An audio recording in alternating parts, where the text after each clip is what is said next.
আমাদের কাছে যে ভিডিও আছে, আমরা কাউকে ব্লেম দিচ্ছি না, কিন্তু এই ভিডিও দেখলে আমার ওয়াইফ সহ সকলে বলছে যে গেমের মধ্যে যেরকম ট্র্যাকের মধ্যে থেকে একটা গাড়িকে পেছন থেকে মেরে সরায় দিয়ে জিততে চায়, ওই মারার ধরনটা দেখলে কোনো স্বাভাবিক মানুষ বলবে না যে এইটা একটা অ্যাক্সিডেন্ট। হয় সে মাতাল ছিল, অথবা সে এমনভাবে মারছে যেন আমরা মরে যাই।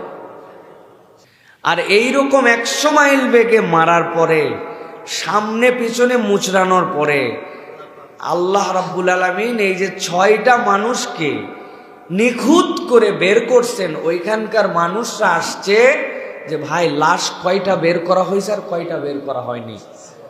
তখন দোকানদাররা বলতেছে লাশ কোথায়? এই যে ইনারাই তো ভিতরে ছিল, উনারা মাথায় হাত দিয়ে বসে পড়ছে।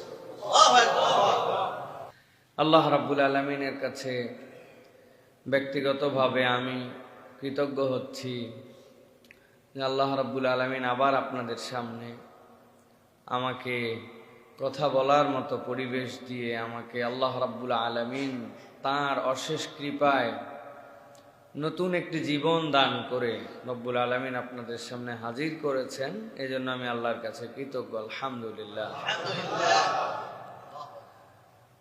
সত্যিকার কথা বলতে আজকে আমাকে ডাক্তারদের যে পরামর্শ, সেই পরামর্শ অনুযায়ী আপাতত কথাবার্তা বন্ধ এবং আপাতত একটু রেস্টে থাকার জন্য বলা হয়েছে।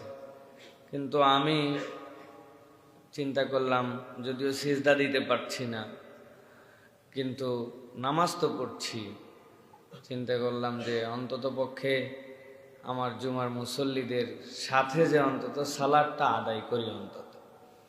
এই জন্যই মূলত আজকে মসজিদুল জুমা কমপ্লেক্সে এসেছি।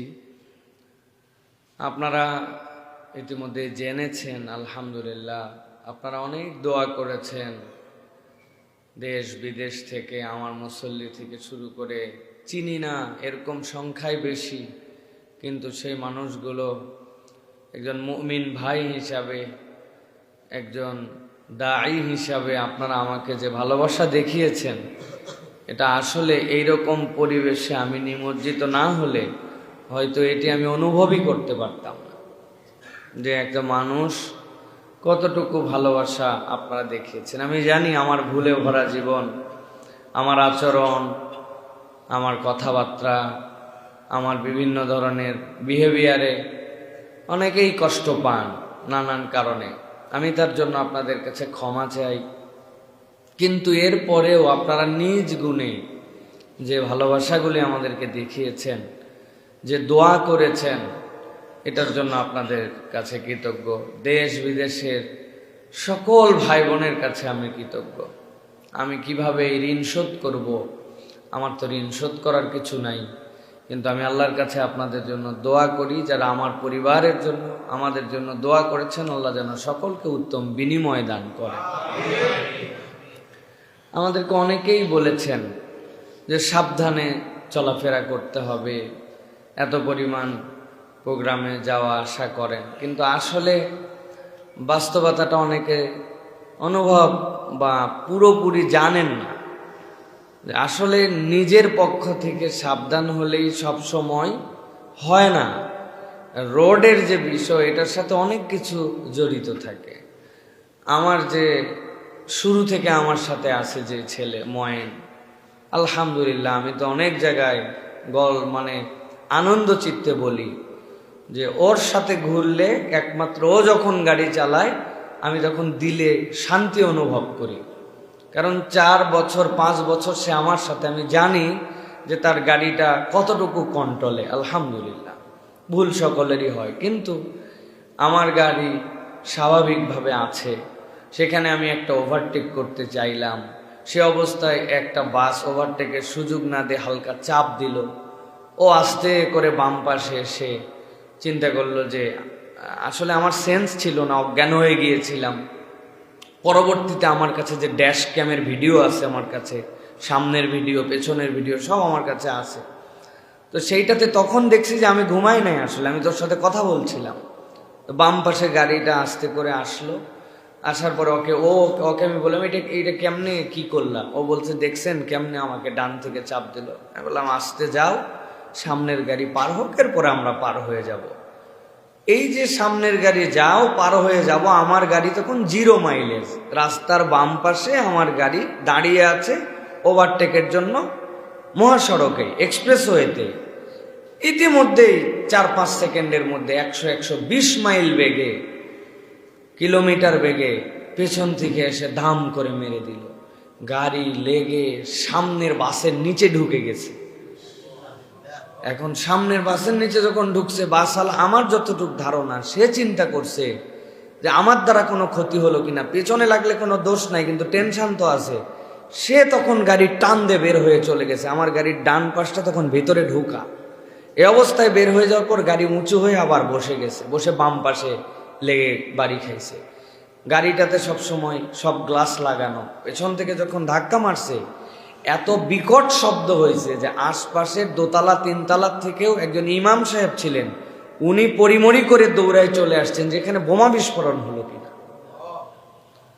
আমার ছোট 3টা সন্তান, আপনারা কথার ছলে জানেন আমি আমার মেয়েদেরকে নিয়ে আনন্দিত, আল্লাহর দেওয়া নিয়ামত মনে করি আমার জীবনে। তারা মধ্যে 3 জনই শুয়েছিল, আর পেছনে আমার ওয়াইফ ছিল। ময়মনসিংহের দিকে 2 দিনের মাহফিল, এরা তো আমাকে পায় না সেভাবে, এই জন্য বলছে যে 2 দিনের সফর, চলো আমরা সাথে যাব। তো মাহফিল আলাদের বাড়িতে গেলে, আমরা গেলে স্বাভাবিক, কিন্তু ফ্যামিলি নিয়ে গেলে অনেক বিষয় থাকে। কিন্তু মহব্বতের কিছু মানুষ আছেন যাদেরকে আগে বলছি, ওনারা খুশি। সেখান থেকে সফর করে আমরা আসতেছি। এই 3 বাচ্চার রবিবারে স্কুল, মা মধ্যে শোয়াইতে পিছনে বসছে। আমরা এখনো হিসাব মিলাতে পারি নাই গাড়িটার। আপনারা যে ভিডিও দেখছেন, ছবি দেখছেন আপনারা 60%, মূল গাড়ি দেখলে আপনি এখনো 100% দেখতে পান নাই যে গাড়িটার কি হয়েছে। কিন্তু আল্লাহ রাব্বুল আলামিন কিভাবে কেমনে রক্ষা করলেন, এই জন্যই আল্লাহর একটা নাম হচ্ছে ইন্নাল্লাহ আলা কুল্লি শাইইন কাদির। আল্লাহ যা ইচ্ছা তাই করতে পারেন, এটার নজির আমি নিজের চোখে দেখছি। বাথরুম থেকে বেরিয়েছে অজু করার পরে হাত এরকম করে, আমরা কনুয়ের পানি থাকে না, এই পানি আমাদের এক পরিচিত বাথরুমের সামনে পড়ে গেছে, অল্প একটু কনুয়ের পানি, নিজের পানি নিজে ফেলছে, ফেলে খেয়াল করে নাই, মুছছে, পা মুছে সামনে গেছে, পিছলায় পড়ে গেছে। পিছলায় পড়ে এই নখ 3টা ভাঙছে, আর এই পিছনের এই হাড্ডি ভাঙছে। 1 বছর পঙ্গু হাসপাতালে, নিজের অজুর 3 ফোঁটা পানির নিজের বাড়িতে পিছলায় পড়ে। আর এইরকম 100 মাইল বেগে মারার পরে, সামনে পিছনে মুচড়ানোর পরে আল্লাহ রাব্বুল আলামিন এই যে 6টা মানুষকে নিখুঁত করে বের করছেন। ওইখানকার মানুষরা আসছে যে ভাই লাশ কয়টা বের করা হয়েছে আর কয়টা বের করা হয়নি। তখন দোকানদাররা বলতেছে লাশ কোথায়? এই যে ইনারাই তো ভিতরে ছিল, উনারা মাথায় হাত দিয়ে বসে পড়ছে।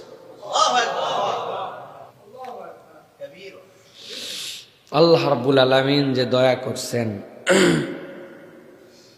এটা আসলে আমি সবসময় শুধু একটাই কথা ভাবতেছি, কি করলে আমার আল্লাহকে আমি খুশি করতে পারবো। লোকজন অনেকে আমার সাথে দেখা করতে আসছেন, অনেকে ভালোবাসা দিছেন। আমি বলছি যে আপনারা আমার অসুস্থতায় দেখতে আসেন নাই, আসলে এটা একটা জীবন পুনর্মিলনী। আল্লাহ রাব্বুল আলামিন আমাদেরকে হায়াত দিয়েছেন, আমি যেন বাকি জীবনটুকু নিরেট আল্লাহর জন্য ভয় ডরহীনভাবে সত্যের পক্ষে থেকে আল্লাহর দ্বীনের জন্য যেন আমি কাজ করতে পারি। আর আল্লাহ রাব্বুল আলামিন যেন আমাকে শাহাদাতের মৃত্যু নসিব করেন। এইটুকুই আপনাদের কাছে আরজি দোয়া। সাথে সাথে বলবো যে বাংলাদেশে বিশেষ করে মুরগি বাহিত যে ট্রাক, আমি প্রশাসন সহ আমাদের কথা যারা শোনেন, সারা দেশে যারা মুরগি পরিবহন করেন, এই ব্যবসার সাথে যারা জড়িত আছেন, আমি তাদেরকে বলবো যারাই রাস্তায় চলাফেরা করেন, মুরগিবাহিত ট্রাক, এদের যে চলাফেরার উগ্রতা, এদের যে রোডের মধ্যে উশৃঙ্খলতা, মানে বেহিসাব, ওদের অনেকগুলো ক্যালকুলেশন থাকে। শেষ রাত্রে যে পাইকারি মার্কেট ধরা লাগে, মুরগি বেশি সময় থাকলে মৃত্যুর হার বেড়ে যায়, অনেক কিছু থাকে। কিন্তু তাই বলে এরকম বেপরোয়া হওয়া, কেননা আমাদের কাছে যে ভিডিও আছে, আমরা কাউকে ব্লেম দিচ্ছি না, কিন্তু এই ভিডিও দেখলে আমার ওয়াইফ সহ সকলে বলছে যে গেমের মধ্যে যেরকম ট্র্যাকের মধ্যে থেকে একটা গাড়িকে পেছন থেকে মেরে সরায় দিয়ে জিততে চায়, ওই মারার ধরনটা দেখলে কোনো স্বাভাবিক মানুষ বলবে না যে এইটা একটা অ্যাক্সিডেন্ট। হয় সে মাতাল ছিল, অথবা সে এমনভাবে মারছে যেন আমরা মরে যাই। আমরা জানি না, ইন্না বাদা যন্নি ইসম, আমরা এগুলো জানি না আসলে ঘটনা কি। আপনারা আরো জানলে অবাক হবেন। সেই ট্রাক ধরছি আমরা, সেই ট্রাক আমাদের নিয়ন্ত্রণে আছে, সেই ড্রাইভারকে আমরা ধরছি। সেই ড্রাইভার, পৃথিবীর ইতিহাসে কোনো ড্রাইভার অ্যাক্সিডেন্টের পর আসে না, ও আশপাশেই থাকে, জনগণের মধ্যে মিশে। কিন্তু সে দেখছে যে এতগুলা মানুষ, তার ধারণা সবাই মরে গেছে, এখন তো মৃত মানুষ নিয়ে মানুষজন ব্যস্ত থাকবে। ইতিমধ্যে সে আসছে, তার হেল্পার যখন তার সাথে একটু কথা বলছে, তখন জনগণ বুঝে ফেলছে যে এটা ড্রাইভার, ধরে ফেলছে তাকে। তো আমরা বলবো এই যে রোডের উশৃঙ্খলতা, বিশৃঙ্খলা, এইগুলা বিষয় থেকে আমাদের সকলকেই সতর্ক হওয়া উচিত। আমার অ্যাক্সিডেন্টের ইমিডিয়েট পরে ওই ইয়েতেই,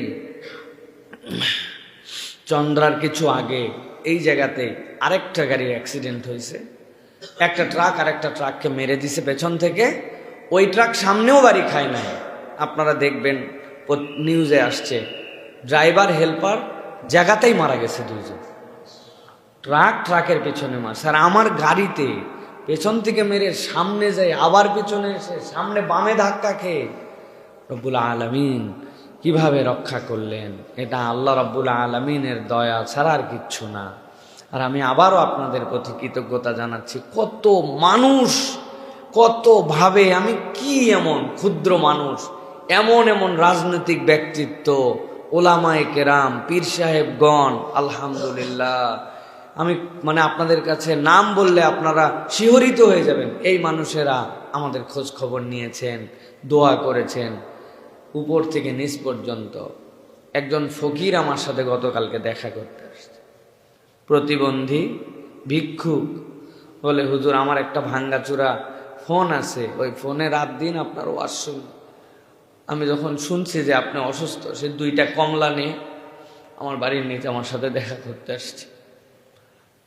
আসলে আমার অনেক ভুল, অনেক গুনাখাতা, অনেক আপনাদের সাথে আচরণে আমার কমতি আছে, আমি জানি। বিশেষ করে আমরা মাহফিলের লোক, বিভিন্ন জায়গায় যাই, কমিটিদের সাথে বিভিন্ন ধরনের কথাবার্তা হয়, আমাদের কমিটমেন্ট আমরা ফুল করি, তারা অনেক সময় উল্টাপাল্টা করেন আমাদের সাথে, তাদের বোঝাপড়ায় অনেক সময় ভুল হয়, অনেক কথা হয়, আমি জানি। অনেকে আমাদের দ্বারা কষ্ট পান, কিন্তু আমি আপনাদের কাছে আজকে অনলাইনে অফলাইনে সকলের কাছে আমি ক্ষমা চাইলাম।